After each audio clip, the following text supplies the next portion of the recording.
ጃዋር ስለ አዲስ አበባ ድሬዳዋና ከሚሴ ይገባኛል ቅንጦት ነው። በቅርቡ የኦሮሞ ተቃዋሚ ፖለቲካ ድርጅቶች ስብሰባ አድርገው ከመንግስት ጋር ለመነጋገር ያላቸውን ፍላጎት በመግለጫ ወጥተው እንደነበር አይዘነጋም። ከሁለት ሳምንታት በፊት ገደማ አካባቢ በአዲስ አበባ ከተማ ኢሊሊ ሆቴል ለ4 ቀናት ያክል የተደረገው ይህ ስብሰባ በኦሮሚያ ክልል የሽግግር መንግስት ይመስረት፣ አዲስ አበባ፣ ሞያሌ፣ ድሬዳዋ፣ ከሚሴና ሌሎች አካባቢዎች በኦሮሚያ ክልል ስር ይጠቃለሉ የሚል ጥያቄ አቅርበው ነበር። ብዙዎችም መግለጫ ሲሰሙም ከፍተኛ ድንጋጤ ተሰምቷቸዋል። አንዳንዶቹ ይህ መግለጫ ወጡ ፖለቲከኞች ቁሞ ቀር ሐሳብ ያዙ፣ ነገሮች እንደተለወጡና ሀገሪቱ ያለችበትን ሁኔታ ማገናዘብ የተሳናቸው ሲሉ ወቅሰዋቸው እንደነበር እናስታውሳለን። ይሄ ፖለቲካና የማህበረሰቡ መሪዎች በጋራ አውጡት የተባለው መግለጫም የኦሮሞ ሕዝብ በዙሪያው ካለው ከሌላው ብሔር ጋር በጥርጣሬ እንዲታይ የሚያደርግ አደገኛ የሆነ እርባና ቢስ መግለጫ ሲሉ አጣጥለውት ነበር።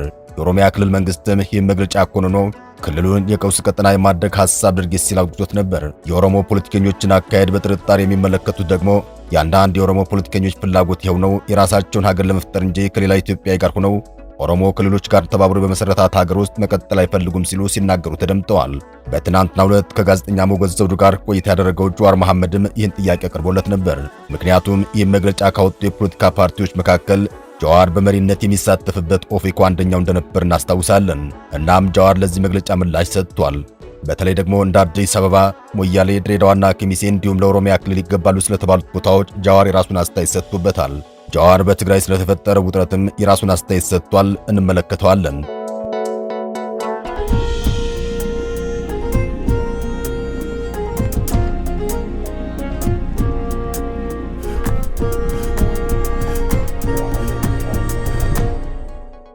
ጃዋር ከጋዜጠኛ ሞገስ ጋር በነበረው ረዘም ያለ ቆይታም ከበርካታ ሰዎች ጭምር በቀጥታ ጥያቄዎች ሲቀርቡለት ነበር። ከታዳሚዎች ከቀረቡለት ጥያቄዎች መካከል በጠቅላይ ሚኒስትር አብይ አህመድ ትቀናለህ እንዴ? የምትሆነውም ቅናት ስላለብህ ነው፣ የምትቃወመው ሌላ ምክንያት የለህም የሚል ጥያቄ ቀርቦለት እኔ አልቀናም ሲል መልሷል። ጠቅላይ ሚኒስትር አብይ ስለ ለውጡ ፍኖተ ካርታ ያዘጋጀቱን ጽሑፍ በሚመለከት ጫት ቅሞ የጻፈ ነው ብሎኛል ሲል ጃዋር በዚህ ቃለ መልሱ ተናግሯል። የዚህ ዝግጅት ዋና ዓላማ ስለሆነው የኦሮሚያ የፖለቲካ ድርጅት መግለጫና የጃዋር ምላሽ ነው ሰዳችሁ። እንደሚታወቀው ኢትዮጵያ ውስጥ ዘር ፖለቲካ ከመጣ ጊዜ ጀምሮ ከፍተኛ ጥርጣሬ አለ። የህዳሴው ግድብ ቤንሻንጉል ክልል ውስጥ ሲገነባም ገንዘብ አዋጡ ሲባል፣ አንዳንዶች ግድቡ ሲጠናቀቅ ክልሉ ህገ መንግስታዊ መብቱን ተጠቅሞ ይዞት ቢገነጠልስ የሚል ጥያቄ ሲያቀርቡ ቆይተዋል። በእርግጥ ስህተት ናቸው ሊባል አይችልም። ምክንያቱም መገንጠል እንደ መብት ያካተተ ህገ መንግስት ያላት ሀገር ስለሆነች። እናም ትግራይም፣ ኦሮሚያም፣ ሶማሌም አሁን ደግሞ አማራ ክልል ራሱን የራሴ ሀገር መሰረታለሁ እገነጥላለሁ ሊልም ይችላል የሚል ፍርሃት አለ። የኦሮሚያ ክልልና የትግራይ ክልል ደግሞ ከዓመታት በፊት ይህን አጀንዳ አንስተው ሲታገሉ ቆይተዋል። የኦነግ የመጨረሻ ዓላማ ኦሮሚያ የተባለች ሀገር መመስረት እንደሆነም ዛሬም ድረስ አመራሮቹ የሚመሰክሩት ነው። የህወሓት የመጨረሻ ግብም እንዲሁ ትግራይ የተባለች ሀገር ለመመስረት እንደሆነ ይነገራል። ያለፉት የ2 ዓመታት ጦርነትም የመጨረሻ ዓላማቸው እንደነበር ነው የሚነገረው። ኢትዮጵያ ውስጥ የመገንጠል ስጋትና ጥያቄ እዚህም እዚያም ይነሳል። ከነዚህም አንደኛው የኦሮሚያ ክልል በዋናነት ይጠቀሳል።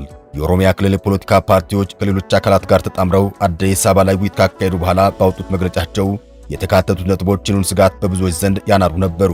በተለይ ከአዲስ አበባ ውጭ ሞያሌና ድሬዳዋ ከሚሴን ጨምሮ ሌሎች በግልጽ ይካለሉ የሚል ጥያቄ የሚቀርብባቸው አልነበሩም። ሆኖም ግን ከዛሬ 2 ሳምንት በፊት ገደማ በወጣው በዚህ መግለጫ በግልጽ ተጠይቋል።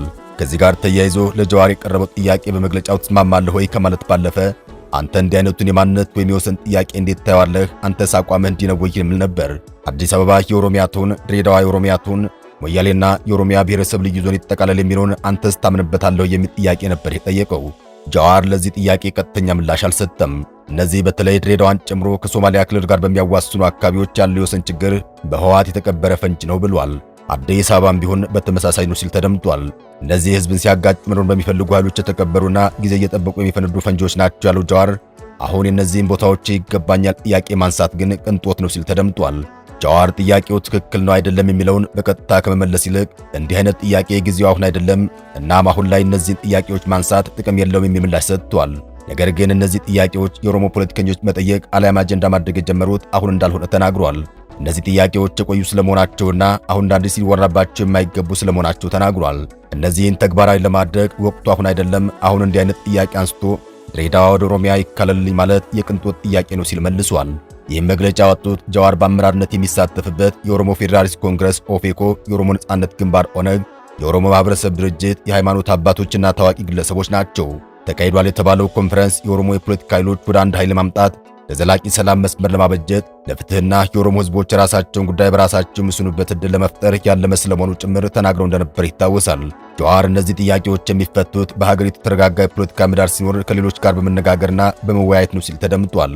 እናም በኦሮሞ የፖለቲካ ፓርቲዎች መግለጫ ላይ የወጡት የወሰን ጥያቄዎች የቅንጦትና ወቅታቸውን ያልጠበቁ ናቸው ሲል ምላሽ ሰጥቶባቸዋል። ጀዋር በዚሁ ቃለ ምልልሱ ላይ ከሰሞኑ በትግራይ እየተፈጠረ ስላለው ጉዳይም የራሱን አስተያየት ሰጥቷል። ጀዋር ትግራይ ውስጥ አሁን ላይ ያለው ውጥረት እየተፈጠረ ያለው በዋነኝነት ለስልጣን ነው ሲል ተደምጧል። ወልቃይትና ሌሎች መሰል አጀንዳዎች የውጥረቱ ዋና ምክንያት አይደሉም ያለው ጀዋር ስልጣን ዋነኛው ልዩነትና የግጭቱ ማዕከል እንደሆነም ገልጿል። ትግራይ ውስጥ ላለፉት 27 ዓመታት የተጠራቀመ ኃይል ማለትም ስልጣን ላይ የነበረ የሀገሪቱን ግማሽ ጄኔራልና በዲፕሎማሲው እንዲሁ ሲቪሉ ላይ ከፍተኛ ስልጣን የነበራቸው ሰዎች መቀሌ ተሰባስበዋል ያለው ጀዋር ይህን ኃይል ወደ መሃል ስቦ ማምጣት ብቸኛ መፍትሄ ነው ሲል ተደምጧል። እንደ ጀዋር አነጋገር ትግራይ ውስጥ ያለው ዋናው ችግር የስልጣን ፍላጎት በመሆኑ ከዚህ ቀደም ቢሮክራሲ ውስጥ የነበረውን የህወሓት ኃይል ወደ መሃል ስቦ በፌዴራል ውስጥ ማስገባት ችግሩን ይፈተዋል ሲል ተደምጧል።